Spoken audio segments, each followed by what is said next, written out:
क्यों हनुमान जी ने भीम को दिए थे अपने 3 बाल? जानिए क्या है रहस्य। महाभारत और रामायण में कई रहस्य छुपे हुए हैं। ऐसा ही एक रहस्य है महाभारत में। यह उस समय की बात है जब युद्ध में पांडवों ने कौरवों पर विजय प्राप्त कर ली थी और पांडव हस्तिनापुर में सुखपूर्वक जीवन गुजार रहे थे। युधिष्ठिर के राज्य में प्रजा को किसी भी चीज की कोई कमी नहीं थी कि किंवदंतियों की मान्यता अनुसार एक दिन देव ऋषि नारद मुनि महाराज युधिष्ठिर के समक्ष प्रकट हुए और कहने लगे कि आप सभी पांडव यहाँ प्रसन्नता पूर्वक रह रहे हैं, लेकिन वहाँ स्वर्ग लोक में आपके पिता बहुत दुखी हैं। देव ऋषि के ऐसे वचन सुनकर युधिष्ठिर ने इसका कारण पूछा तो देव ऋषि ने कहा वह अपने जीवित रहते हुए राजसूय यज्ञ करवाना चाहते थे, लेकिन वह ऐसा नहीं कर सके, इसीलिए दुखी हैं। महाराज युधिष्ठिर, आपको आपके पिता की आत्मा की शांति के लिए यह यज्ञ करवाना चाहिए। नारद जी कैसे वचन सुनकर युधिष्ठिर ने अपने पिता की आत्मा शांति के लिए राजसूय यज्ञ करने की घोषणा की। इसके लिए उन्होंने नारद जी के परामर्श पर भगवान शिव के परम भक्त ऋषि पुरुष मृगा को आमंत्रित करने का फैसला किया। ऋषि पुरुष मृगा जन्म से आधे पुरुष शरीर के तथा नीचे से उनके पैर मृग के थे, लेकिन वह कहाँ रहते थे यह किसी को पता नहीं था। युधिष्ठिर ने भीम को आदेश दिया कि ऋषि पुरुष मृदा की जहाँ कहीं भी हो उन्हें ढूंढकर सम्मान के साथ यहाँ लेकर आओ। अपने भाई की आज्ञा पाते ही भीम ऋषि पुरुष मृगा को ढूंढने के लिए जंगल की ओर निकल पड़े। जंगल में काफी दूर चलने के बाद मार्ग में एक विशालकाय वानर दिखाई दिए जो कि हनुमान जी थे।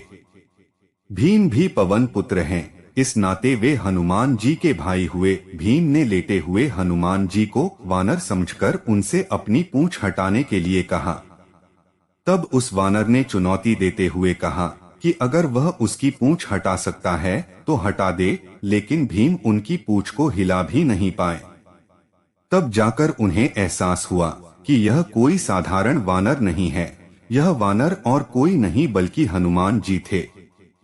भीम ने यह जानकर हनुमान जी से क्षमा मांगी। भीम ने हनुमान जी को अपने जंगल में भटकने का उद्देश्य बताया।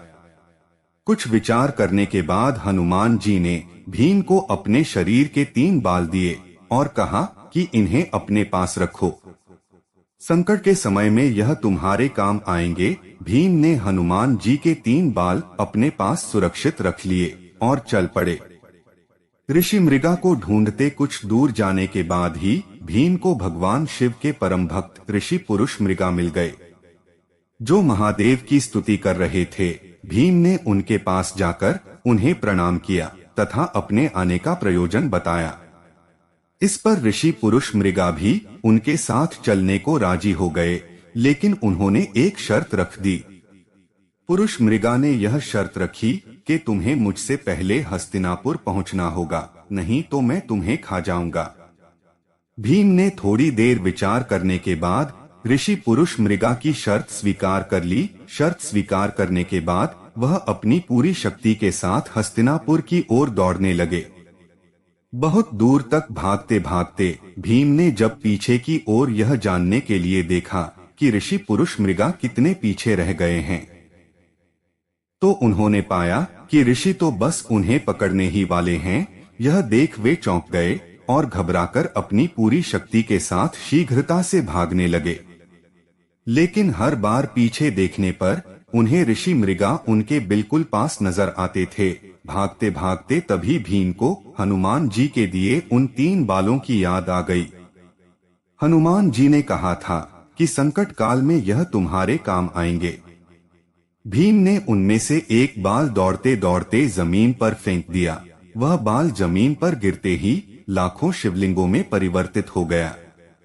भगवान शिव के परम भक्त होने के कारण ऋषि पुरुष मृगा मार्ग में आए, प्रत्येक शिवलिंग को प्रणाम करते हुए आगे बढ़ने लगे।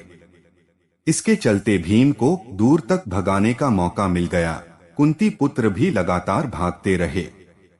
फिर जब भीम को लगा कि ऋषि अब फिर से उन्हें पकड़ ही लेंगे, तो उन्होंने फिर से एक बाल गिरा दिया। और वह बाल हजारों शिवलिंगों में परिवर्तित हो गया। इस प्रकार से भीम ने ऐसा 3 बार किया।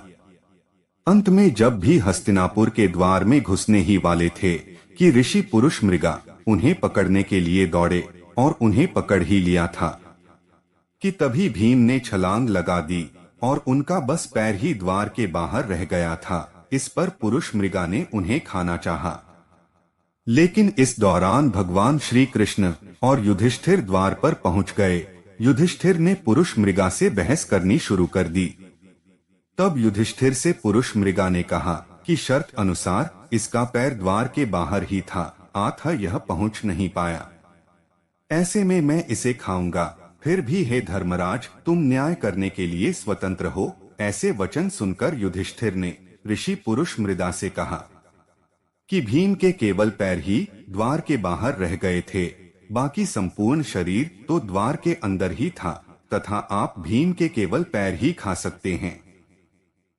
ऐसा सुनकर युधिष्ठिर के न्याय से ऋषि पुरुष मृदा प्रसन्न हुए और उन्होंने भीम को जीवन दान दे दिया। इसके बाद ऋषि ने यज्ञ संपन्न करवाया और सबको आशीर्वाद भी दिया। मित्रों, आज की वीडियो में बस इतना ही। वीडियो पसंद आई हो तो इसे लाइक और शेयर करें। ऐसी ही और धार्मिक और पौराणिक जानकारी के लिए हमारे चैनल को सब्सक्राइब करें। जय श्री कृष्णा।